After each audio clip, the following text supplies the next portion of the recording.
সকল দর্শক বন্ধুদের রান্নাবাটি চ্যানেলের পক্ষ থেকে স্বাগত জানিয়ে শুরু করছি আজকের রেসিপি মাছের মাথা দিয়ে মুগ ডাল। মাছের মাথা দিয়ে মুগ ডাল খেতে কিন্তু দারুণ লাগে, আর তার সাথে যদি ঝুরি ঝুরি আলু ভাজা থাকে তাহলে কিন্তু আর কোনো কথাই নেই ভাত খাওয়ার জন্য অন্ততপক্ষে।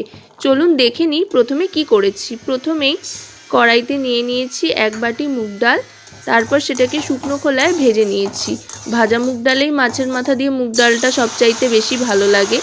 মুগ ডালটা খানিকক্ষণ ভেজে নেওয়ার পর লাল হয়ে যাওয়ার আগেই খানিকটা জল ঢেলে এটাকে ধুয়ে নিয়েছি। এবার ভালো করে ধুয়ে নিয়ে জলটা ফেলে দিয়ে আবার ওই মুগ ডালটার মধ্যে দিয়ে দিয়েছি বেশ খানিকটা জল সেদ্ধর জন্য।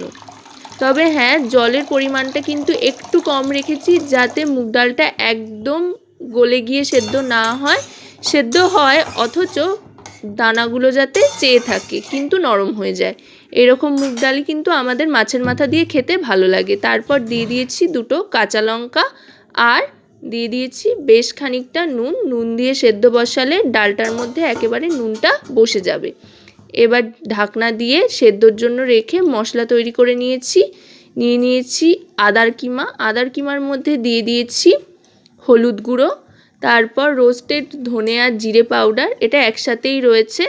তারপর দিয়ে দিয়েছি খানিকটা লঙ্কার গুঁড়ো, এটা আপনারা আপনাদের ইচ্ছে মতো কম বেশি করতে পারেন।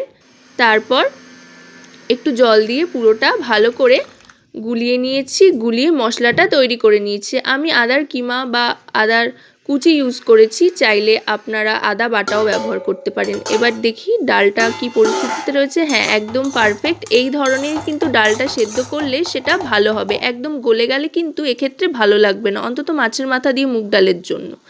এইবার ডালটা সেদ্ধ হয়ে গিয়েছে, ডালটা নামিয়ে নেব। ডালটা নামিয়ে নিয়ে কড়াইতে দিয়ে দেব সর্ষের তেল। সর্ষের তেল দিয়ে তারপর তার মধ্যে ফোড়নের জন্য একে একে দিয়ে দেব তেজপাতা। একটা তেজপাতা ভেঙে দিয়ে নিয়েছি, তারপর দিয়ে দিয়েছি শুকনো লঙ্কা, তারপর জিরে আর গরম মশলা দিয়ে সেটাকে বেশ খানিকক্ষণ ভেজে নিয়েছি। ফোড়নটা ভাজা হয়ে যাওয়ার পর তৈরি করে রাখা মশলাটা দিয়ে দিয়েছি, যার মধ্যে ছিল আদার কিমা, লঙ্কার গুঁড়ো, ধনে জিরে গুঁড়ো আর হলুদ। এবার সেটা খানিকক্ষণ কষিয়ে নেওয়ার পর দিয়ে দেব মাছের মাথা। এটা রুই মাছের মাথা, চাইলে আপনারা যে কোনো মাছের মাথা দিয়েই করতে পারেন, সেটা আপনাদের পছন্দ মতো আপনারা করবেন। এবার রুই মাছের মাথাটা খুন্তি দিয়ে ভালো করে ভেঙে এর সাথে মিশিয়ে নিতে হবে।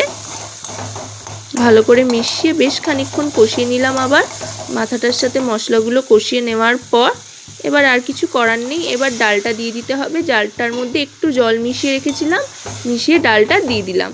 দিয়ে এবার অপেক্ষা করতে হবে ডালটা ফুটে উঠবার জন্য। ডালটা ফুটে উঠবার পর তারপর ওর মধ্যে দিয়ে দেব পরিমাণ মতো চিনি। চিনি দিয়ে আবার একটু ফুটে ওঠার জন্য অপেক্ষা করতে হবে।